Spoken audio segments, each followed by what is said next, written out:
Good morning. My name is Hector Omi Martinez, Director of the Procurement Division for the Community Development Block Grant, Disaster Recovery and Mitigation Programs.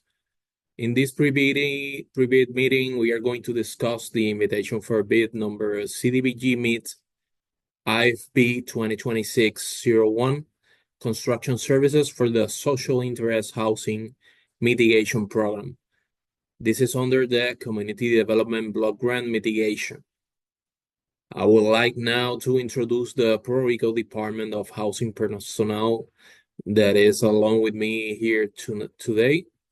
With me is Kumari Marrero Medina, Technical Specialist, Karen Lee Ayala Baez, Technical Specialist, Sara Rodriguez Torres, Deputy Director for the Housing Division, and Erika Caban Morales from the Federal Compliance Division. Any information provided in this meeting does not change the terms and conditions established in the invitation for bid instructions.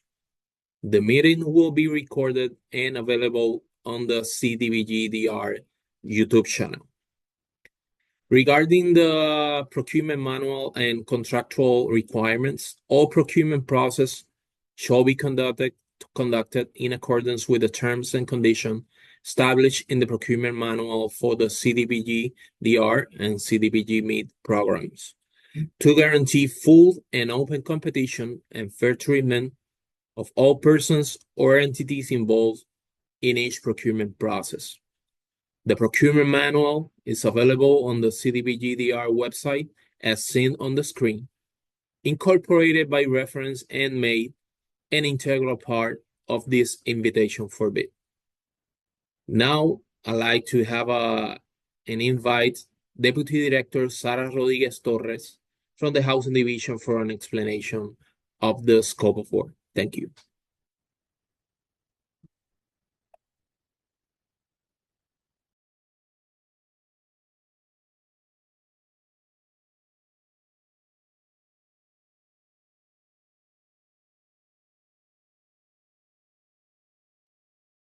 Good morning. Thank you, Hector.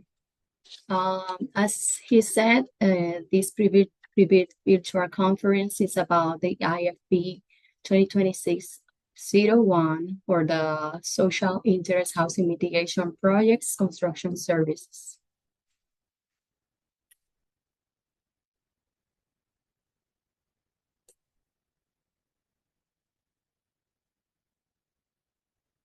We are going to present an overview of the Social Interest Housing Mitigation Program and the information contained in the IFB. The Social Interest Housing Mitigation Program provides funding to eligible entities that are committed to providing social housing and working with diverse populations to ensure accessibility for individuals with a wide range of socioeconomic, physical, emotional, and other impairments.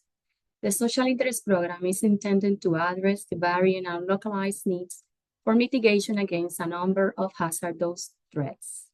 The program's primary goal is to provide funding for eligible entities to expand existing housing options, increase the number of vulnerable persons served, and/or bring existing housing to resilient, decent, safe, and sanitary conditions. The scope of work. PRDOH is issuing this IFB to procure construction services to support the implementation of the program. Selected bidders are expected to strengthen the program by providing their experience, technical knowledge, and expertise for the successful implementation of the projects. PRDOH anticipates awarding contracts for an initial term of 18 months, with the option to extend the term upon mutual agreement. The period of performance for each project is 18 months upon environmental clearance or PRDOH notice to proceed. One or more qualified bidders may be contracted as a result of this IFB. The selected bidders shall consider the uniform general conditions as part of the construction and contractual requirements for the implementation of the projects and included as an attachment to the scope of work and as the minimum performance requirements of the project. The schedule. The Uniform General Conditions will include details regarding the pre-construction meeting, project construction schedule, progress meeting, breakdown for payment, payment certification, submittal log, project closeout, and others. Existing conditions. The selected bidders will be responsible for documenting with photographs the existing conditions prior to initiation of work and implementing work without affecting ongoing operations or interfering with residents. Under no circumstance may contracted work alter, affect, or invalidate warranties of existing systems, equipment, materials, or any others. The warranty. The selected bidder shall warrant all its product for the period established in the drawings and technical specifications from the date of acceptance of the product. Warranty shall be in favor of or transferable to the project's entity. Valid warranty claims, defects, and others arising from work under contract shall be informed to PRDOH and its representative and resolved within 2 weeks. Warranty periods, information, contracts, and any others must be provided upon substantial completion. Projects close out. The selected bidders will provide all information required by the program as part of the project closeout requirements. This shall be elaborated and provided according to the necessary information for the PRDOH.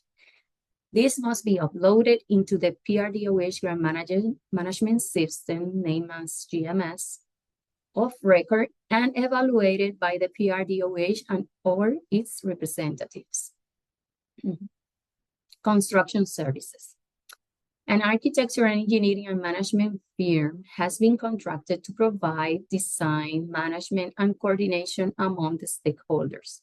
The A&EM firm will be responsible for contract management, administration, control, regulatory, and statutory compliance oversight. Designated inspectors have been contracted and will be responsible for all works as required by state, local requirements, and or requested by PRDOH. The selected bidders will be required to work in harmony with other stakeholders such as PRDOH, grant management, A&M, designated inspectors, their representative staff, and any other contractors retained by PRDOH for the implementation of the program. Contractors' duties and responsibilities. Obtain and evaluate copies of the 24 CFR Part 58 Environmental Review Record, information to implement contracted work. Obtain and secure any applicable permit, endorsements, certifications, and any other required to initiate and complete contractor projects. Provide the corresponding permits and closeout permits for abatement, demolition, and construction activities when required. Perform asbestos-containing material, lead-based paint, materials abatement when required. Provide the highest level of service for the project beneficiaries or entities, program representatives, and PRDOH. Responsible for project administration, production, and controls, including subcontractors management. Also, contractors performing abatement, demolition, and any other type of work or service will be managed, administered, and controlled by the contracted entity or contractor entities, and provide the highest customer service standards. The social interest mitigation projects included in the IFB are 3 projects. The bidder may choose to submit pricing for 1 project, 2 projects, or all the projects. PRDOH, at its sole discretion, may award the contract to bidder offering the lowest total cost for the group of all the 3 projects, regardless of the individual projects. All improvement must be in compliance with CDBG-MIT program guidelines and the working drawings and technical specifications included. The following are the 3 projects included in the IFB. The number 1 is the 00041, Cooperativas Titulares Jardines de Valencia, located in San Juan. The second one is the 00090, Apartamentos Robles 69 in San Juan. And the 00091, Apartamentos Giorgetti, also in San Juan. The working drawing specifications and documents related to each project are included as attachment to the scope of work. The first project, the 00041, is the Cooperativa de Vivienda Titulares Jardines de Valencia, located at the 631 Calle Pereira Leal in San Juan. This is a multi-story building with 120 two-bedroom apartments and 116 three-bedroom apartments for low-income families. The project aims to improve the site infrastructure by replacing and relocating the emergency generator unit, adaptation to the existing ramps to comply with ADA, and modernization of an elevator, roof impermeabilization, providing high-speed internet connection, and installing a new photovoltaic system.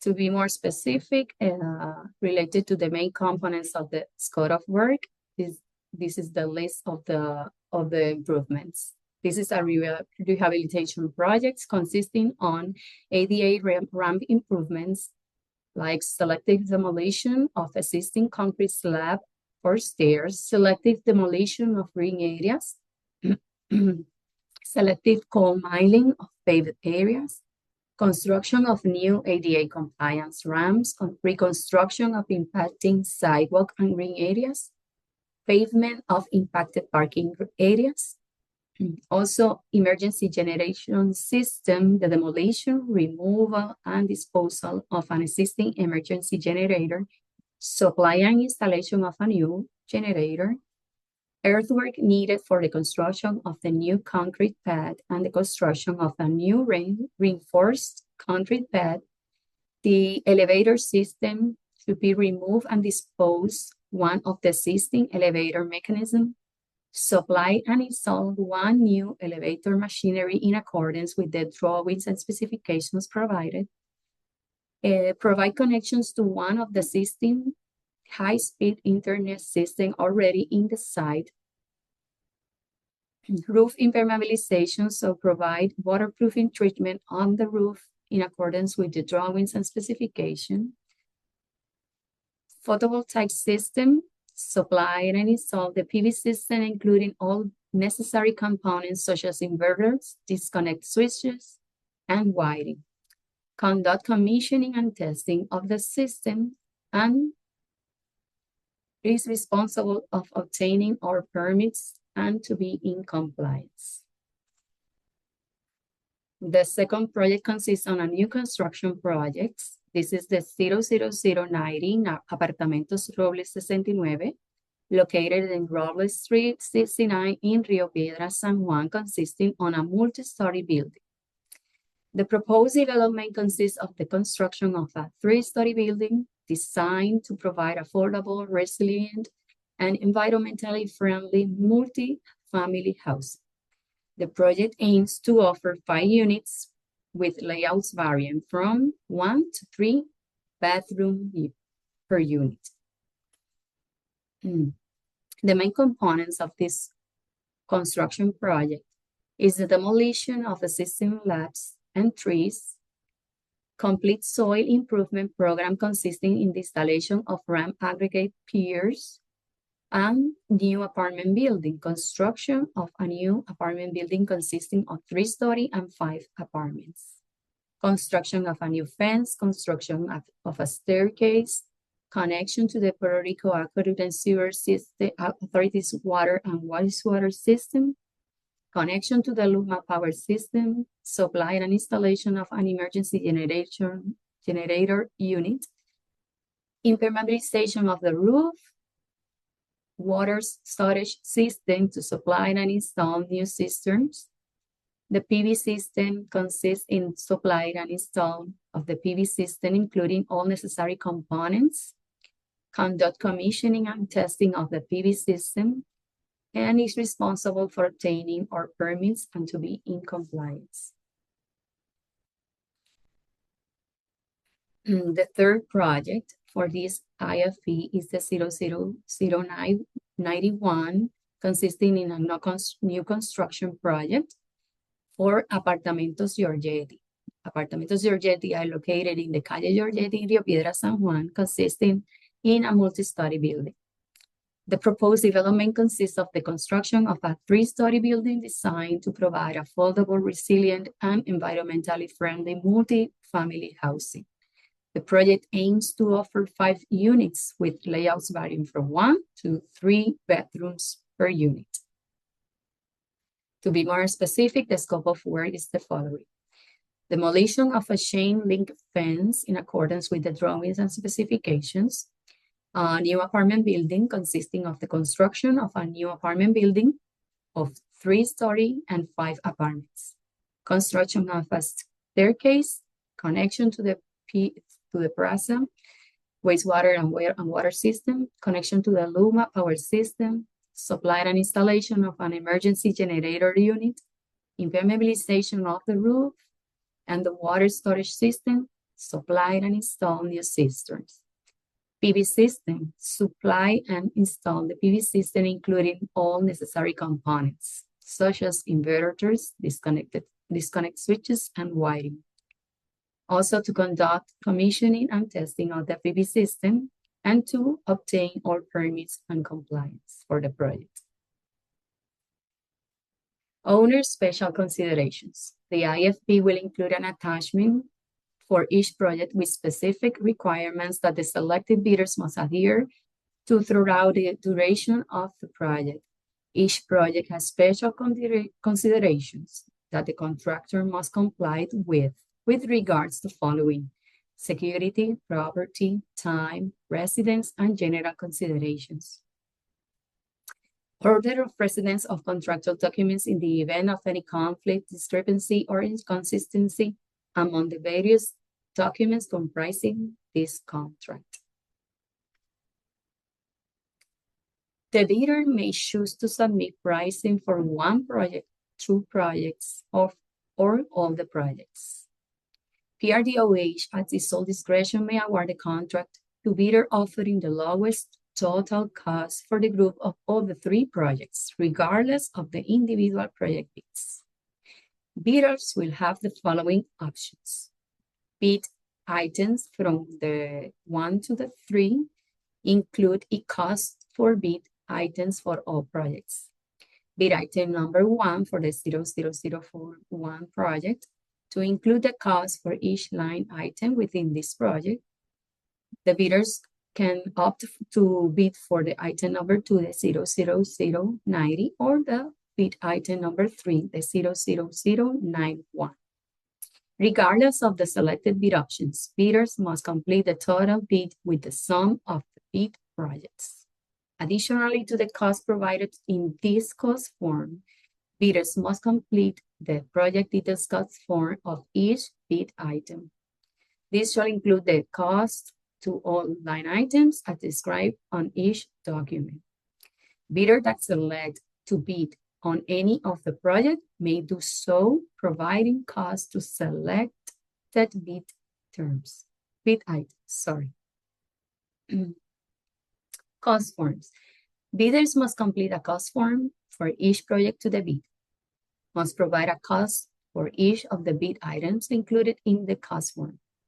In the case of discrepancies between the quantities listed in the provided tables and the quantities shown in the working drawings and specifications, the quantities in the working drawings and specifications shall take precedence. Number 1, all equipment to be submitted with the bid must comply with the specifications included in the scope of work and the working drawings and technical specifications. All equipment offered as part of the bid is subject to the warrant conditions set forth in the scope of work and the working drawings and technical specifications. Pricing must include expenses included but not limited to incidental overhead, profit, taxes, handling and delivery costs, as well as any other administrative costs associated with the goods and services. The selected bidder must visit the project to ensure that the conditions, dimensions, and details set forth in the project scope, drawings, and its attachment are correct. If visible different conditions are found, it is the bidder's responsibility to provide any materials and perform any additional tasks required by the work. The intent of the scope of work and the working drawings and technical specification is to achieve a complete, finished, and ready-to-operate project. No advance payments will be disbursed for this work. This includes, but it is not limited to, purchase of materials on site, off-site, and/or partially completed work. In case of discrepancies between the pricing detail table and the pricing summary table, then the sum of the pricing detail items shall govern. Quantities provided should be verified by bidders. In case of discrepancy between the quantities in the table provided and the working drawings and technical specifications, then the working drawings and technical specifications shall govern. Award will be the lowest responsible bidder. The IFB includes a separate cost form for each project, detailing specific bid items unique to each project. Please submit your questions in writing per IFB instructions. Thank you.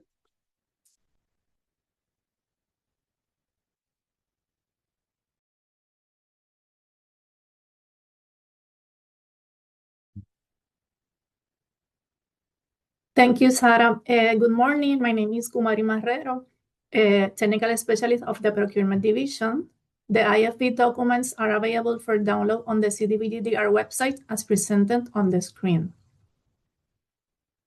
Important dates for this IFB are the following. Submission of questions and requests for clarifications on or before January 27, 2026 at 4 p.m. AST. Responses to questions and requests for clarification will be published February 3, 2026. Bid due date, February 25, 2026 at 12 p.m. AST. Request invitation to virtual public bid opening via email, February 25, 2026 at 2:30 p.m. AST. Virtual public bid opening, February 25, 2026 at 3 p.m. AST. Submission of inquiries and addenda. All bidders must submit all inquiries through the form for submission of inquiries attachment 4 of the IFB and send them to the CDBG-DR Procurement Division email address as shown on screen. Responses to all bidders' questions will be provided through an addenda and will be posted on the CDBG-DR website. All documents related to the acquisition process, including the addenda issued by the PRDOH, are and will be available for download on the CDBG-DR website. All bidders are responsible for monitoring the CDBG-DR website for any issued addenda in the IFB.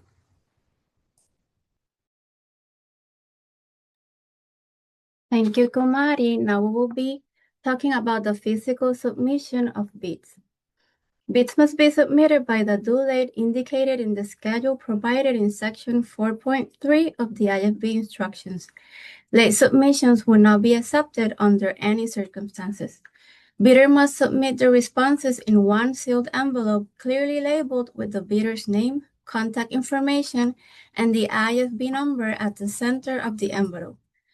The envelope must contain a printed copy of only the following original and completed documents. The Exhibit A, the bid checklist. Exhibit B, statement of the bidder. Exhibit I, the bid bond. Exhibit H, the cost forms. Additionally, an electronic copy of the whole bid and a redacted copy in a PDF format must be submitted on a universal serial bus USB flash drive. The bid opening. If you're interested in attending the virtual opening, you must send an email to the email address provided no later than February 25th, 2026 before 2:30 p.m. There will be no award announcements during the bid opening. About the evaluation criteria, The mandatory requirements are as established in the IFB.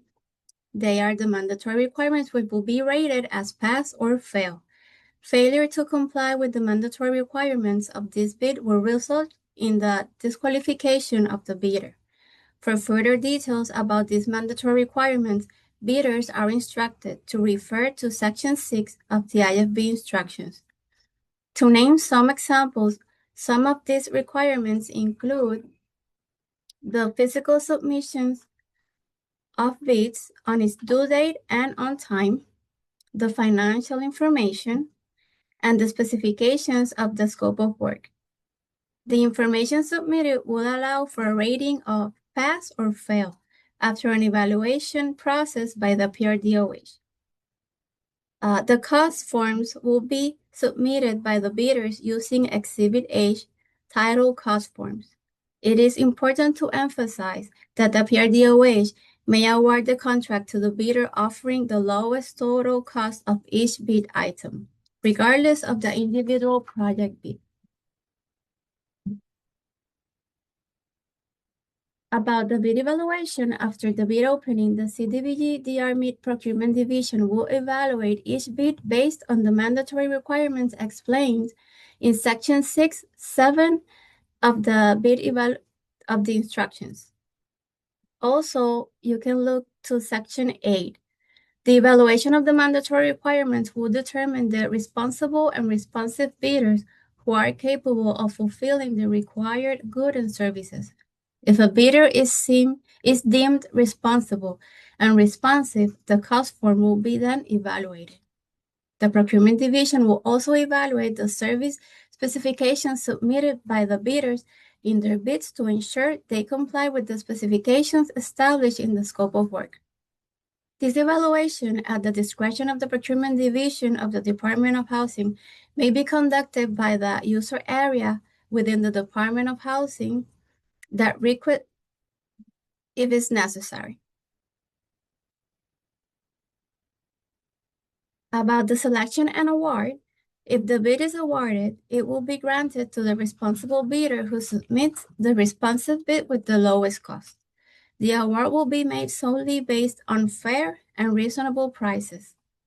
The procurement division will recommend the award to the Department of Housing bid board. The bid board will be issued by the same board. The PRDOH reserves the right to award contracts to multiple bidders under this solicitation. The number of awards will be determined based on the evaluation of bids on the PRDOH needs, and the bidders should submit their bid with this understanding.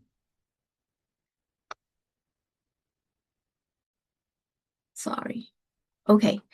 Bidders and first-tier subcontractors must be registered in the System for Award Management, also known as SAM, at the time of proposal submission, or initiate the registration process immediately after submitting their bid and obtain a unique entity identifier. For more information about the System of Award Management, please visit the SAM website. There is no fee to create, renew, or update your organization's information in SAM. Awards will only be issued to entities that are authorized and not ineligible for contract awards due to suspension, debarment, or limited denial of participation imposed by HUD. Now we will leave you with Erica Caban Morales from the Federal Compliance Division, who will explain the federal compliance requirements.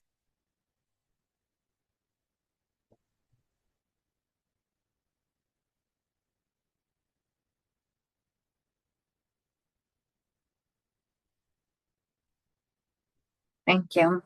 Hello, everyone, and thank you for joining us today. On behalf of the Federal Compliance and Recipient Management Team from PRDOH, we will present on compliance and labor standards requirements.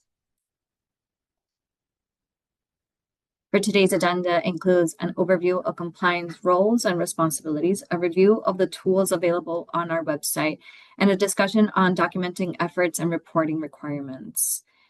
The procurement package includes language that provides preference to opponents certified as Section 3 businesses or as minority or women-owned businesses.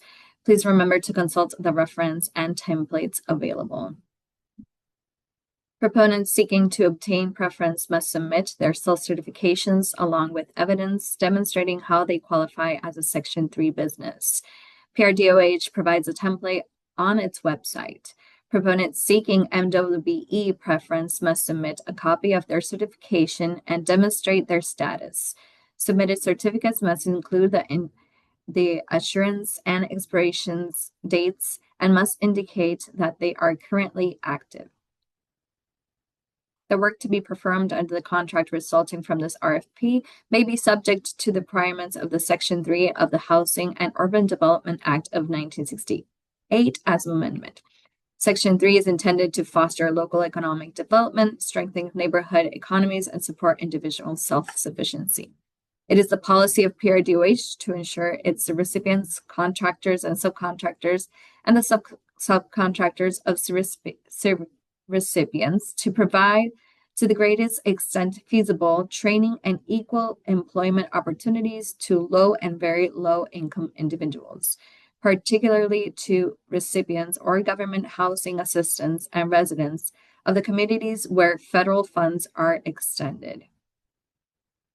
PRDOH provides a Section 3 policy guide in its website in both English and Spanish. Contractors are required to review the guide and implement the applicable activities as necessary. In addition, contractors are responsible for ensuring that their subcontractors comply with the policy and that established benchmarks are met. For Section 3 projects, 24 CFR 75 establishes the following benchmarks. 25% of the total labor hours on the project should be performed by Section 3 workers, and 5% of total labor hours should be performed by targeted Section 3 workers. Section 3 plan, this document enables contractors to outline their strategies for achieving Section 3 hiring, training, and contracting goals. A Section 3 contractor plan template is available in our website of PRDOH. This tool assists in identifying new hiring and subcontracting needs, planning outreach efforts, and supporting coordinators in managing daily activities. Additionally, helps define compliance procedures and provides guidance on reporting requirements. These document templates help individuals identify if they meet the requirements to be considered a Section 3 worker or a targeted worker. Contractors and recipients must make efforts to complete self-certification forms as part of their contracting and purchasing procedures, thereby fulfilling their Section 3 business identification commitment. Businesses identified as Section 3 will be included in the database used to disseminate contracting and purchasing opportunities. The work to be performed under the contract resulting from this RFP shall be subject to the regulations set forth in the CFR 200.321. This regulation requires the non-federal entity to take necessary steps to ensure that, when possible, all recipients, contractors, subcontractors, and/or developers funded with the CDBG-DR or CDBG mitigation funds hire or provide economic opportunities to small and minority firms, women-owned business enterprises, and labor surplus area firms.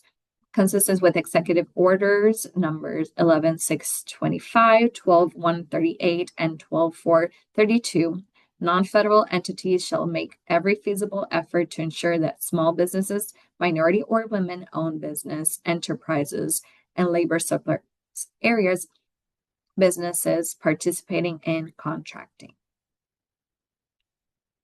PRDOH provides an MWBE policy guide on its website. Contractors are required to review the guide and implement the applicable activities as necessary. In addition, contractors are responsible for ensuring that their subcontractors comply with the regulation and that established benchmarks are met. The MWBE policy guide will identify that there are goals which apply to professional services, purchasing supplies, and construction contracting. There's a total minimum participation goal, which are 10% for women-owned businesses and 10% for minority-owned businesses. Contractors are expected to perform good faith efforts for contracting, subcontracting, and purchasing opportunities of 10,000 or more during the life of the contract. The MWBE utilization plan, this tool assists in compiling data for subcontracting purposes. It helps you identify potential needs. It supports discussion on creating supplier and contractor listings while also building awareness of contracting goals and utilization tracking. This template is also available on our website. So for the definitions of MWBE businesses, for MBE is defined as a business that is 51% or more owned and operated or controlled on a daily basis by one or more U.S. citizen of ethnic minority and or gender and or military classification and or veteran. For WBE, defined as a business that is at least 51% owned and controlled by one or more women. They must be U.S. citizen or legal resident aliens whose business formation and principal place of business are in the U.S. or its territories, and whose management and daily operation are controlled by women. When we talk about certified minority or women-owned business, we are referring to those who have filed applications with federal entities such as SBA and others that you see here on this slide. Businesses who are certified can provide the proof of completing an application process to be officially recognized as a certified minority or women-owned business. If you're registered as an MWBE, you should provide your valid certificate or other evidence in response to this RFP. As part of its obligations to PRDOH, the contractor must conduct compliance efforts during the term of the agreement or contract, which are reported using a quarterly report and a template to document efforts. Each organization is responsible for managing and preserving documents in accordance with its policy on document management, administration, and accessibility. For the template to document efforts, the objective of this document is to facilitate the compilation of all arrangements and procedures related to the Section 3 and MWBE as applicable. These efforts are carried out by the contractor each quarter. PRDOH has established a quarterly report available on our website for contractors to download, complete, and submit. The form serves as an official method for reporting quarterly compliance activities and efforts related to the Section 3, MWBE, and FHEO regulations. All contractors are expected to maintain a system for collecting up-to-date information to complete this report accurately. For PRDOH quarterly report, it captures Section 3 data for 24 CFR 135, 24 CFR 75, and efforts performed under Section 3.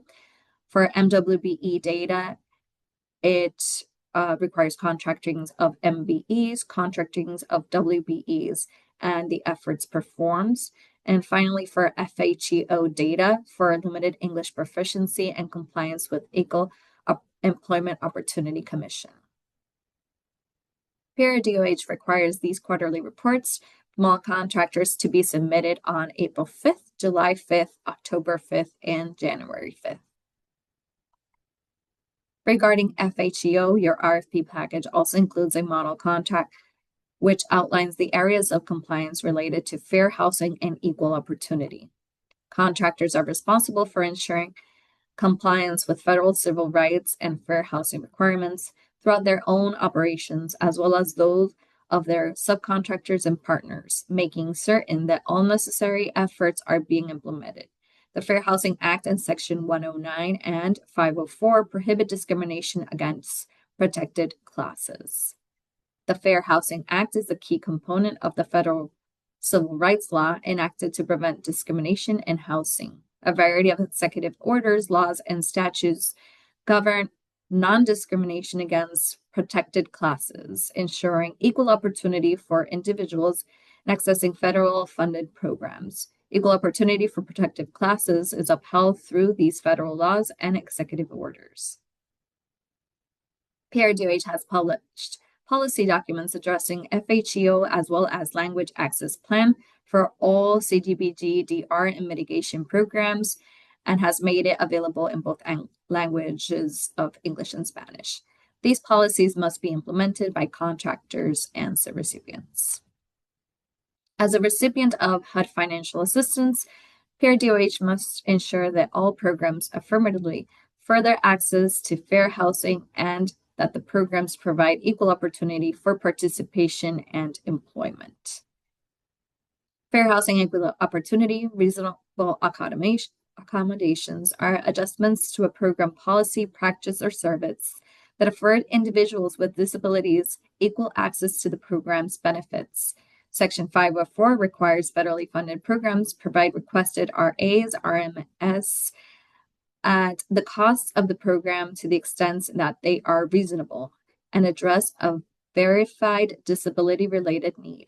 Contractors that have 50 employees or more are required to have a 504 coordinator. The CDBG-DR and Mitigation Reasonable Accommodation Policy provides requirements and guidance for evaluating these requirements. PRDOH supports programs in the handling and evaluations of these requests. For limited English proficiency refers to a person limited ability to read, write, speak, or understand English. Due to Puerto Rico's high Spanish-speaking population, all entities and contractors using the CDBG-DR mitigation funding must seek to ensure both that the person's limited ability to read, write, speak, or understand English or Spanish will not be place them in disadvantage in the participation of programs. For occupational safety and health, also known as OSH, construction projects funded by CDBG-DR and mitigation must adhere to OSHA and BROSHA regulations to ensure worker safety in accordance with 21 CFR 1926. The PRDOH subrecipients and project contractors are responsible for ensuring that their subcontractors implement OSHA, BROSHA, and CDBG-DR MIT OSH policy requirements. Contractors awarded these contracts are accountable for executing the necessary safety measures, taking corrective actions, and maintaining compliance with OSHA reporting standards. Continuing with the policy, PRDOH has published the occupational safety and health policy for all CDBG-DR mitigation programs in both languages of English and Spanish. Contractors and recipients are expected to familiarize themselves with the policy and implement the necessary measures to ensure compliance. Continuing with the policy, all recipients and contractors must comply with the policy implementation, implementing PRDOH CDBG-DR mitigation OSH policy guidelines across all relevant construction projects, integrating safety protocols into daily operation, ensuring adherence to OSHA standards. For compliance assurance, they have to ensure compliance with OSHA regulations and PRDOH safety requirements, and finally conducting regular safety inspections and promptly addressing non-compliance issues. They also need to comply with subcontractor management by implementing PRDOH CDBG-DR mitigation OSH policy guideline across relevant constructions. Give me a moment. Okay, I'm on the right slide. Integrating safety protocols into daily operations, ensuring adherence to OSHA standards, documenting and reporting. We have to maintain proper documentation of safety measures, incidents, and corrective actions. Finally, submitting required safety reports to PRDOH as stipulated by the OSH policy.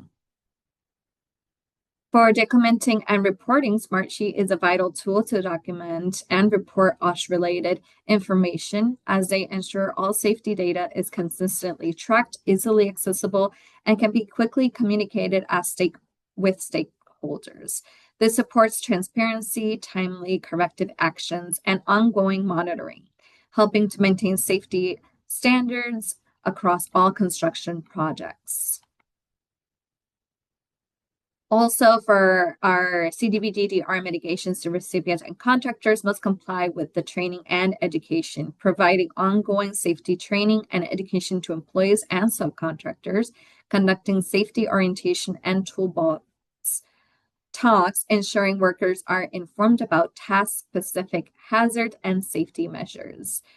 For OSH Monthly Roundtable, the monthly OSH Roundtable with contractors and construction manager is crucial for fostering open communication, addressing safety concern, and ensuring alignment on OSH policies. It provides a platform to discuss incidents, sharing best practices, and coordinating efforts to enhance safety compliance across all projects, ultimately leading to the safer work environment and improved project outcomes. For Davis-Bacon Act, this law and requirement generally applies to federally funded assisted programs that are valued more than $2,000. Contracts for the following types of work: public buildings or public works include construction, alteration and repair, and even painting and decorating. This requires payment of prevailing wages as determined by the Department of Labor. It provides a fair opportunity to compete in building programs funded by federal government. It prevents contractors from bidding below on areas prevailing wages. Most construction projects funded with CDBG-DR mitigation funds comply with DEBRA requirements to ensure that laborers and mechanics are paid prevailing wages. This includes overtime for the work performed on these federal funded projects. Contractors awarded with these federal funds are responsible for understanding and complying with DEBRA requirements.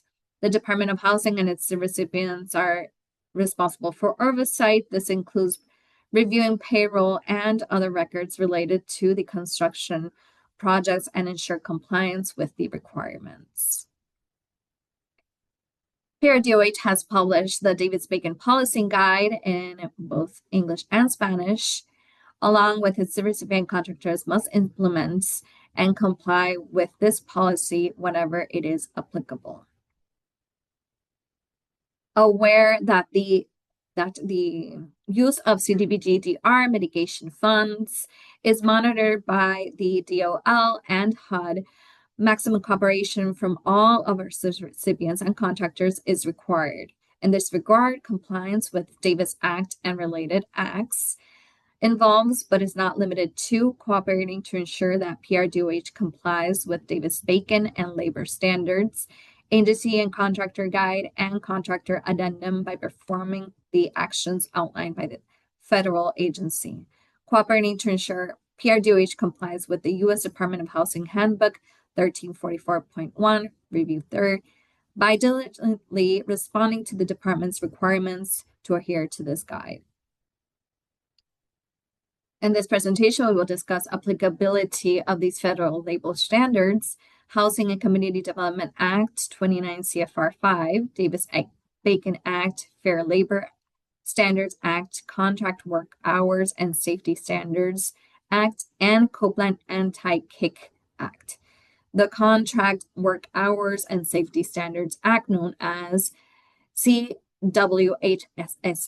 states that workers should not work more than 40 hours a week unless they are being compensated overtime, and that projects must comply with certain safety standards. The Copeland Anti-Kickback Act requires that there be payments and wages at least once a week, and it only speaks to permissible payroll deductions being allowed. And finally, the Fair Labor Standards Act sets the federal minimum wages and additional overtime requirements.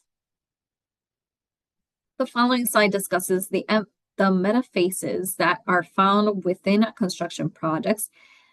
There are activities that happen during procurement, during pre-bid meeting, during pre-construction meeting, during a contract signing, during on-site interviews, collecting and reviewing certified payrolls, notifying prime contractors, and when the project is finished, introducing project closeout letter, and finally, the ongoing reporting and record keeping. Incorporating the wages and determination labor standards provision and HUD Form 4010 into your bid documents. The HUD 4010 form includes various clauses and important language for prime contractors and any subcontractors working on federally funded projects. Contractors must include this form with all subcontracting tiers to ensure compliance with Davis-Bacon and related acts.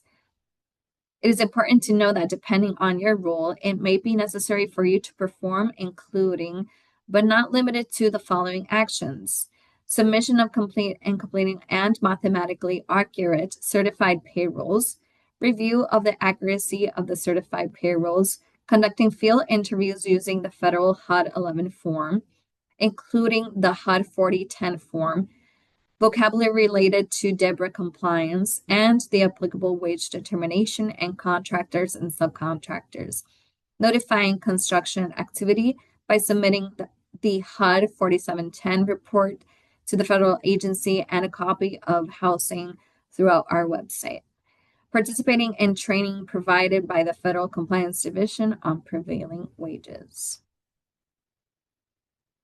Contractors that are found to be in violation of DEBRA.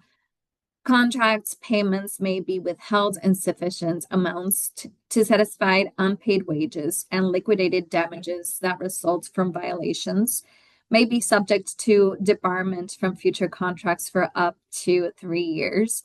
They may have grounds to terminate their contract in extreme cases, may be subject to HUD sanctions denying participation in HUD programs or debarment from future HUD programs, and may be subject to civil criminal persecution False Claims Act of 1863 as Amendment 31, 370, 29, etc. That'll be all for this presentation. Thank you.